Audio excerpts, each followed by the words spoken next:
Hello student, आज हम लोग देखेंगे कंपैरेटिव कॉस्ट थ्योरी, जिसे हम रिकार्डियन थ्योरी भी कहते हैं। The comparative cost theory was propounded by David Ricardo, whose father developed the theory given by Adam Smith. Ricardo believed that countries tend to produce surplus of those goods in which they have a comparative cost advantage and import the goods which are not much cost advantages comparatively. Means comparative cost theory को international trade की classical theory भी कहा जाता है। यानी कि classical theory को बाइफर्गेट to में किया गया था। एक तो एब्सोल्यूट कॉस्ट एडवांटेज थ्योरी थी और दूसरा कंपैरेटिव कॉस्ट एडवांटेज थ्योरी थी। ठीक है, तो इस थ्योरी को एडम स्मिथ और रॉबर्ट लॉरेंस के थ्रू डेवलप किया गया था, लेकिन इसे फेमस इकोनॉमिस्ट डेविड रिकार्डो ने ईयर 1870s में पब्लिश अपनी book the principle of political economy and taxation में फुल फॉर्म से डेवलप किया, यानी कि एक्सप्लेन किया कि कंपैरेटिव कॉस्ट थ्योरी के थ्रू किस तरह से इंटरनेशनल ट्रेड किया जाता है, और उन्हें ही इस थ्योरी का फादर भी माना जाता है। According to Ricardo, other things being equal, a country tends to specialize and export those commodities in the production of which it has maximum comparative cost advantage. Means comparative cost theory के according each country, यानी कि दो country जो हैं, for example India and China, each country केवल उन्हीं commodities का production करके एक्सपोर्ट करती हैं जिनकी प्रोडक्शन कॉस्ट अदर कंट्रीज़ के कंपेयर कम होती है, जबकि उन कमोडिटीज़ का इंपोर्ट करती हैं जिनकी प्रोडक्शन कॉस्ट अदर कंट्रीज़ के कंपेयर अपनी कंट्री में ज़्यादा आती है। इस तरह रिलेटिव कॉस्ट में डिफरेंशिएट की वजह से कॉस्ट में प्रॉफिट वाली कमोडिटीज़ का एक्सपोर्ट किया जाता है, जबकि कॉस्ट में लॉस वाली कमोडिटीज़ का इंपोर्ट किया जाता है। इससे बोथ कंट्रीज़ को फ़ायदा यानी प्रॉफिट होता है। इन वर्ल्ड ऑफ रिकार्डो अब क्या कहते हैं कि टू पर्सन हैं, यानी कि दो कंट्रीज़ हैं फॉर एग्जांपल, और दोनों ही शूज़ और कैप बना सकते हैं, एंड इसमें से एक पर्सन दूसरे के कंपेयर दोनों ही वर्क में बेस्ट हैं, अपना बेस्ट दे सकते हैं, लेकिन कैप बनाने में वो अपने कॉम्पिटिटर से 20% और शूज़ बनाने में वो केवल 33.33% ज़्यादा परफेक्ट यानी कि कुशल है।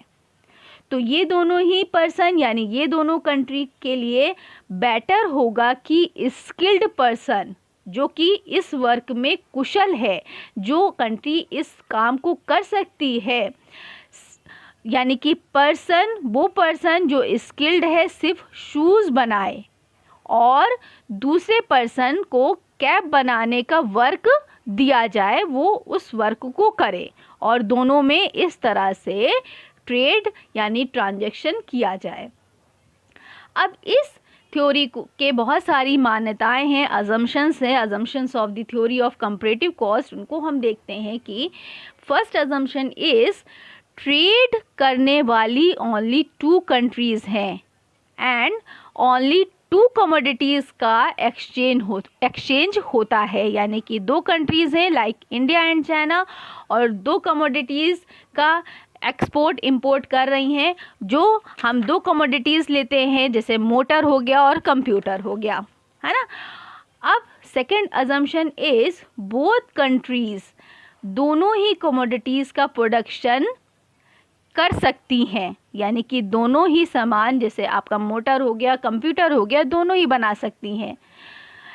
थर्ड अजम्पशन इज़ इस थ्योरी में कमोडिटीज़ का प्राइस लेबर की थ्रू डिसाइड होता है, यानी कि फैक्टर ऑफ प्रोडक्शन कौन सा है, लेबर है। लेबर के द्वारा ही, श्रम के द्वारा ही किसी भी कमोडिटीज़ का प्राइस डिसाइड किया जाएगा, कॉस्ट को डिटरमाइन किया जाएगा। यहाँ पर मनी बेस्ड नहीं है, ठीक है। Then fourth assumption is labour production का मोस्ट इम्पॉर्टेंट फैक्टर है एंड अदर जो रिसोर्सेज हैं, अदर फैक्टर्स हैं, लाइक कैपिटल हो गया, लैंड हो गया, ऑर्गेनाइजेशन हो गया, एंड एंटरप्रेन्योर को लेबर में इंक्लूड कर दिया जाता है, ठीक है।